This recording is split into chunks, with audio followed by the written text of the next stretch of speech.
हाँ जी, good afternoon everyone, how are you all. So in the previous class partnership accounting में हमने section 4 partnership के बारे में स्टार्ट किया था। एक बार रिकैप करते हैं।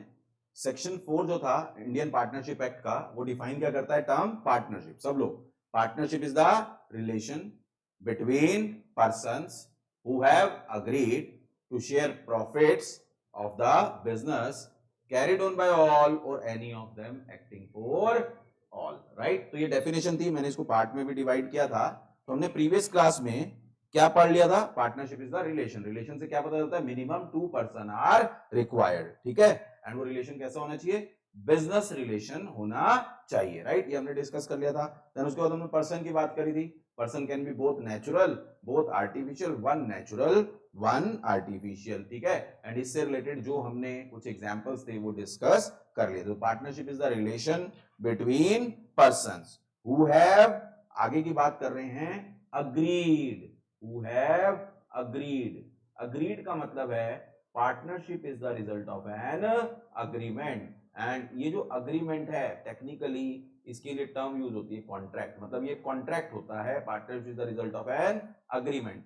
रियल लाइफ में हम अग्रीमेंट कॉन्ट्रैक्ट एक ही बात बोलते हैं, but there is a difference between. जब आप इंडियन कॉन्ट्रैक्ट एक्ट फ्यूचर में पढ़ेंगे तो वहां पे अग्रीमेंट एंड कॉन्ट्रैक्ट में डिफरेंस होता है, ठीक है। लेकिन यहाँ पे हम पैरेलली बोल देते हैं agreement and contract are one in the same thing. लेकिन तो partnership is the result of an agreement, ठीक है। एंड टेक्निकली इसको हम बोलते हैं partnership deed. It is known as partnership deed, ठीक है। तो कॉन्ट्रैक्ट क्या होता है? एक लीगल अग्रीमेंट होता है। Contract is a legal agreement. तो partnership is the result of an agreement. आपने आंसर अग्रीमेंट ही लिखना है, लेकिन टेक्निकली अगर हम बात करें तो एक लीगल अग्रीमेंट होता है जिसको हम कॉन्ट्रैक्ट बोलते हैं।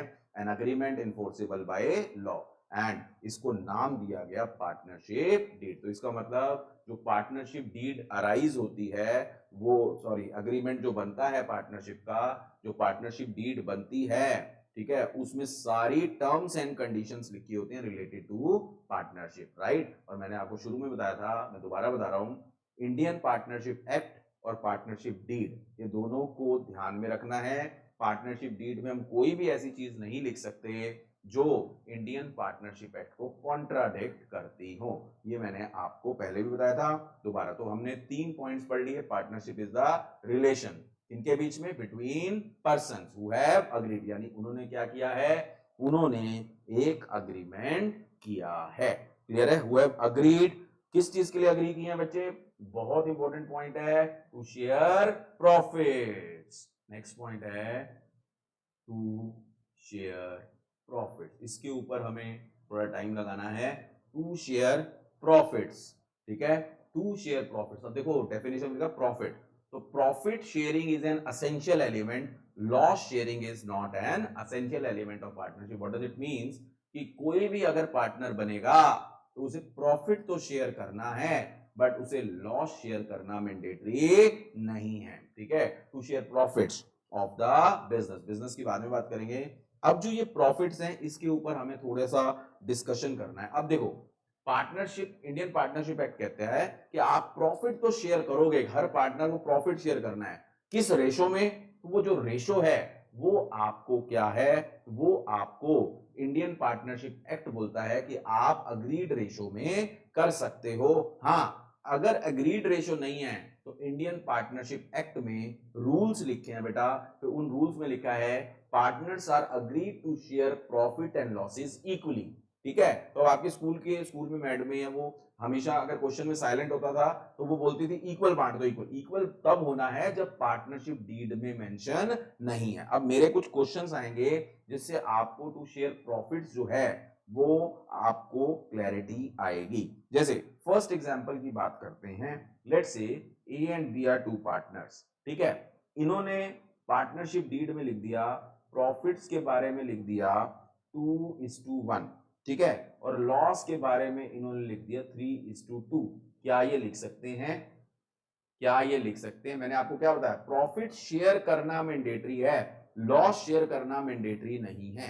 लेकिन इसका मतलब ये नहीं है कि वो लॉस शेयर नहीं करेंगे, हर पार्टनर लॉस शेयर नहीं करेगा, ये डिपेंड करेगा पार्टनरशिप डीड में। लेकिन प्रॉफिट तो हर पार्टनर को शेयर करना मैंडेटरी। किस रेशो में? तो जो रेशो आप लिखो, इसका मतलब प्रॉफिट भी वो लिख सकते हैं, लॉस भी वो लिख सकते हैं, लेकिन वो कोई ऐसा काम नहीं लिखेंगे जिससे कि इंडियन पार्टनरशिप एक्ट का कोई भी अगर कॉन्ट्राडिक्शन होगा तो वो ऐसा नहीं लिख सकते। तो इसका मतलब क्या ये हो सकता है? यस, फर्स्ट केस हो सकता है।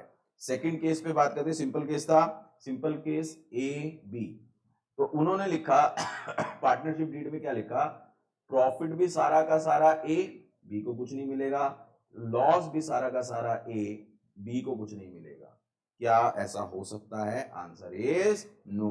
ठीक है, प्रॉफिट तो शेयर करना ही करना पड़ेगा। ठीक है, इसका मतलब अगर प्रॉफिट सारा ए करेगा तो बी नहीं करेगा, तो ऐसा पॉसिबल नहीं है। क्लियर है पॉइंट? ठीक है, ये समझ आता है, क्योंकि इंडियन पार्टनरशिप एक्ट कहता है प्रॉफिट शेयर करना मैंडेटरी है। क्लियर है? चलें आगे, नेक्स्ट केस की बात करते हैं। थर्ड केस देखो बेटा, मैं बनाता हूं आपके लिए। ठीक है, लेट्स से ए और बी हैं, इन्होंने पार्टनरशिप डीड में प्रॉफिट्स के बारे में लिखा, प्रॉफिट्स के बारे में लिखा 3:2, तो इसका मतलब प्रॉफिट 3:2। लॉस के बारे में, लॉस के बारे में पार्टनरशिप डीड साइलेंट है, पार्टनरशिप डीड साइलेंट है। तो अपने आप बताना, लॉस के बारे में अगर पार्टनरशिप डीड साइलेंट है, तो मैंने आपको बताया था बच्चे, बड़े ध्यान से समझना, कंफ्यूजन नहीं होनी चाहिए। प्रॉफिट शेयरिंग तो एसेंशियल है, लॉस शेयरिंग एसेंशियल नहीं है। हाँ, लॉस शेयरिंग जो भी करना है वो आप पार्टनरशिप डीड में लिखो, लेकिन अगर आपने पार्टनरशिप डीड में लॉस शेयरिंग के बारे में नहीं लिखा तो क्या एप्लीकेबल हो जाएगा? मैंने बताया इंडियन पार्टनरशिप एक्ट एप्लीकेबल। अगर आपने रेशो नहीं मेंशन की तो लॉ ये बोलता है, इंडियन पार्टनरशिप एक्ट बोलता है कि आपका 1:1 इक्वली एप्लीकेबल होगा, इंडियन पार्टनरशिप एक्ट कहता है। तो इसका मतलब क्या हुआ? यहां पे जो लॉस शेयर होगा 1:1 की रेशो में होगा।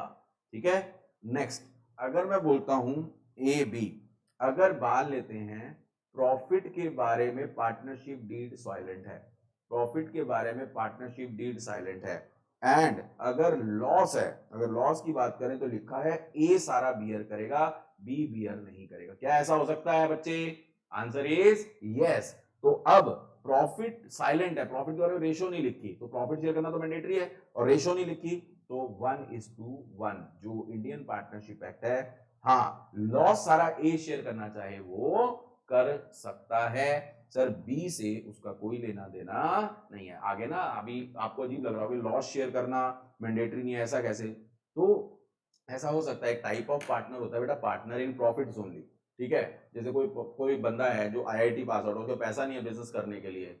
ठीक है, और दूसरा बंदा है जिसके पास पैसा है लेकिन उसके पास वो टेक्नोलॉजी नहीं है, उसके पास नॉलेज नहीं है, तो उस बंदे को ऑफर दे सकता है, तू मेरा पार्टनर बन जा।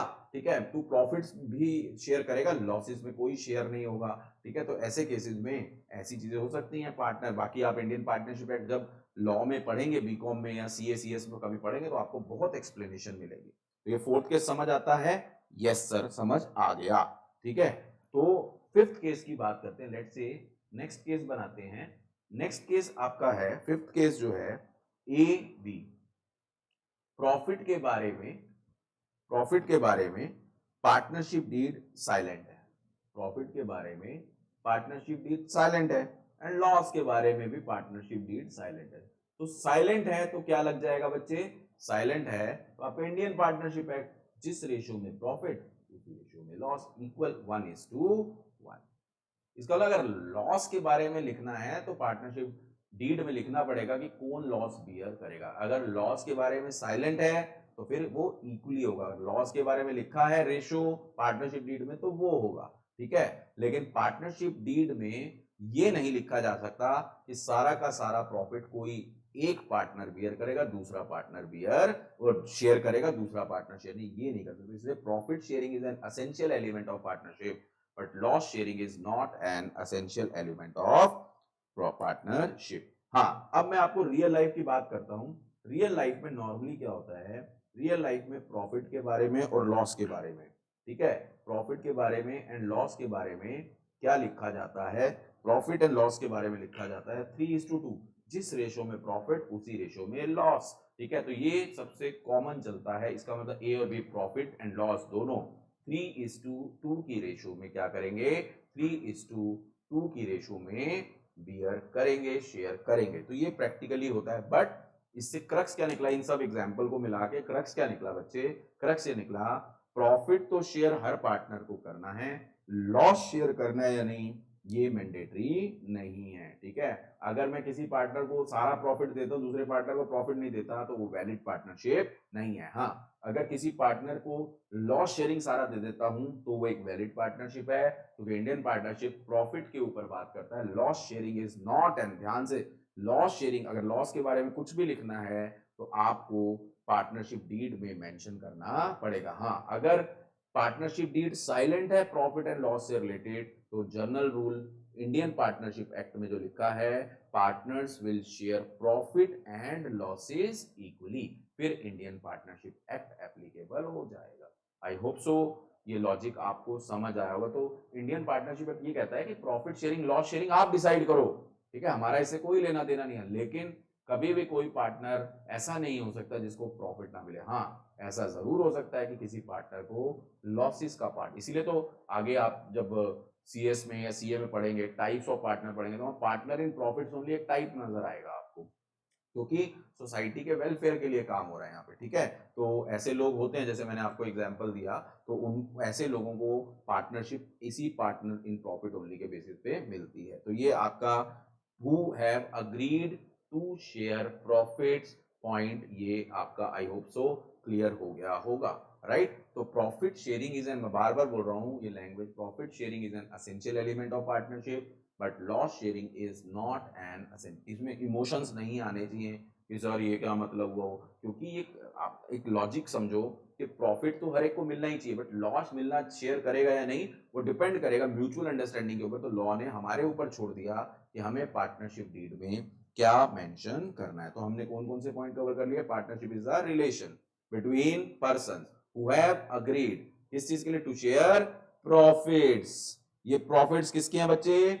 Of the business. तो नेक्स्ट पॉइंट जो है बिजनेस की बात करता है, ऑफ द बिजनेस। बिजनेस के बारे में ज्यादा कुछ नहीं है, business must be legal, business there must be a business. ये बिजनेस कैसा होना चाहिए बच्चे? लीगल बिजनेस होना चाहिए, लॉफुल बिजनेस होना चाहिए। लॉ कभी भी अनलॉफुल बिजनेस के बारे में बात नहीं करता, तो बिजनेस लीगल होना चाहिए, एज पर लीगल नॉर्म्स, जो भी एप्लीकेबल लॉज हैं वो बिजनेस फॉलो करेगा, तो उसे हम बोलेंगे this business is a legal business. I hope so यहां तक क्लियर होगा। तो हमने क्या पढ़ लिया सेक्शन 4 की डेफिनेशन में?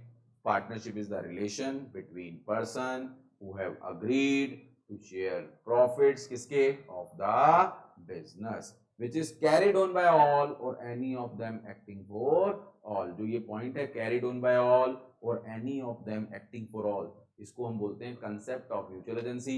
ये हमारा नेक्स्ट क्लास का टारगेट रहेगा, क्योंकि ये थोड़ा लंबा टॉपिक है, इसको हम नेक्स्ट क्लास में पढ़ेंगे। तो आज हमने 3 पॉइंट कवर किए। Agreed, partnership is the result of an agreement.